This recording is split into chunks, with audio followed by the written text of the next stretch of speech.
बिस्मिल्लाहिर्रहमानिर्रहीम। अस्सलामु अलैकुम वरहमतुल्लाहि वबरकातुहू।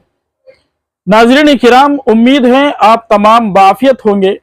अल्लाह तबारक व ताला आपको खुश रखे और सलामत रखे। हमारे मुल्क हिंदुस्तान के हालात किस तरह के हैं हम सब अच्छी तरह जानते हैं। यहाँ पर मुसलमानों के खिलाफ किस तरह नफरत की दीवारें खड़ी की जा रही है और मुसलमानों को निशाना बनाया जा रहा है, ये बात कोई ढकी छुपी हुई नहीं है।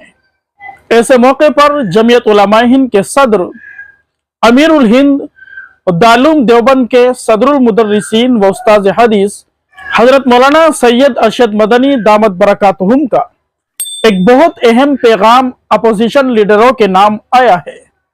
हजरत मौलाना सैयद अरशद मदनी दामत बरकातहुम ने अपने पैगाम में कहा है कि अब सेकुलर जमाअतों को मुसलमानों के हुकूक की जंग लड़ने के लिए आगे आना होगा। मौलाना मदनी ने आगे कहा कि हम उम्मीद करते हैं कि राहुल गांधी की पैरवी करते हुए दीगर अपोजिशन लीडर भी बेखौफ होकर पार्लियामेंट के अंदर तशद्दुद, नफरत और नाइंसाफी के खिलाफ आवाज उठाएंगे। ये सच है कि दुनिया का कोई सा भी मजहब तशद्दुद की इजाजत नहीं देता है। मोहतरम नाज़रीन किराम, हम सब अच्छी तरह जानते हैं कि मुल्क के अंदर मुसलमानों के खिलाफ किस तरह साजिशें रची जा रही हैं।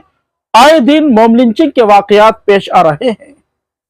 इन हालात के अंदर सेकुलर जमाअतों को मुत्तहिद होना होगा और मुसलमानों के लिए आवाज बुलंद करनी होगी, जैसा कि जमीयत उलमा हिंद के सदर हजरत मौलाना सैयद अरशद मदनी दामत बरकातहुम ने फरमाया है।